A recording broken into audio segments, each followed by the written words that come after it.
तो बच्चों, इसकी जो दूसरी स्थिति है, जब वस्तु अनंत और वक्रता केंद्र के बीच हो, तो इसमें भी मुख्य अक्ष के समांतर जाने वाली फोकस से जाएगी, वक्रता केंद्र से जाने वाली अपने मार्ग में वापस आती है।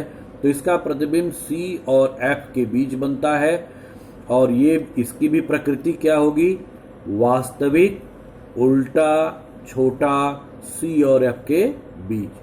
तीसरी स्थिति है जब वस्तु वक्रता केंद्र पर हो, तो इसका प्रतिबिंब वक्रता केंद्र पर ही बनता है। देखिए, ये फोकस से आने वाली प्रकाश किरण मुख्य अक्ष के समांतर चली जाती है और मुख्य अक्ष के समांतर आने वाली फोकस से जाती है। दोनों एक दूसरे को C पर ही काटती हैं। तो वस्तु जितनी बड़ी होती है उतना बड़ा प्रतिबिंब भी बनता है। चौथी स्थिति है जब वस्तु C और F के बीच हो, तो मुख्य अक्ष के समांतर आने वाली प्रकाश किरण फोकस से गई, फोकस से आने वाली मुख्य अक्ष के समांतर गई, एक दूसरे को यह C और अनंत के बीच काटती है और इसका भी प्रतिबिंब वास्तविक और उल्टा बनता है।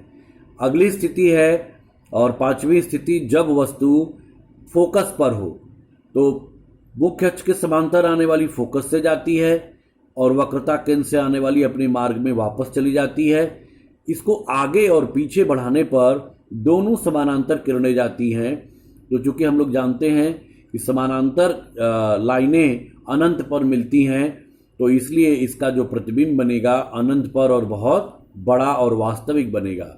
जो छठी स्थिति है ये थोड़ा इंपॉर्टेंट है, इसको आपको ध्यान देना है कि जब वस्तु P और F के बीच हो, माने फोकस और ध्रुव के बीच हो, तो इसका प्रतिबिंब मुख्य अक्ष के, जो इसमें किरण जाएगी, मुख्य अक्ष के समांतर फोकस से जाएगी और वक्रता केंद्र से जाने वाली अपने मार्ग में वापस लौट आती है।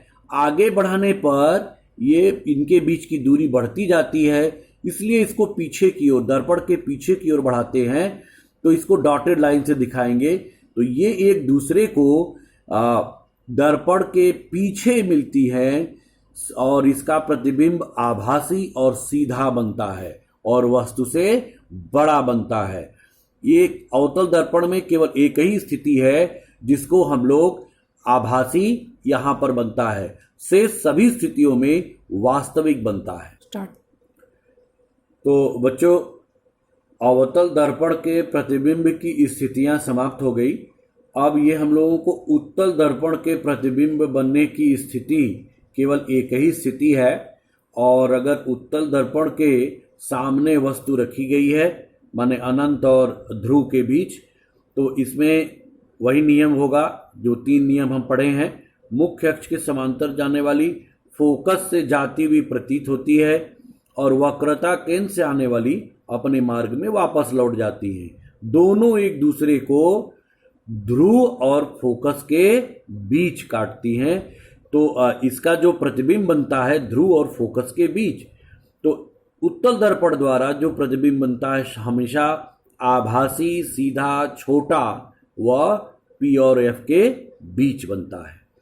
अब इसमें हम लोग को जानना है रेखीय आवर्धन क्या होता है।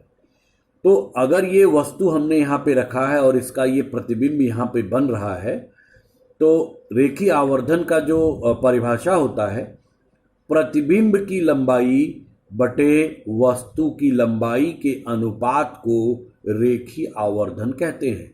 इसे स्मॉल m से प्रदर्शित करते हैं। प्रतिबिंब की लंबाई के लिए हम लोग कैपिटल I से प्रकट करते हैं, वस्तु की लंबाई को कैपिटल O से प्रकट करते हैं। तो इसका फार्मूला हो गया m = I/O। धनात्मक और ऋणात्मक चिन्ह परिपाटी के अनुसार करते हैं।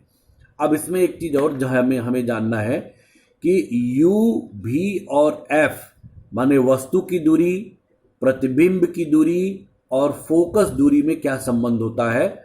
तो इसका संबंध है 1/F = 1/V + 1/U।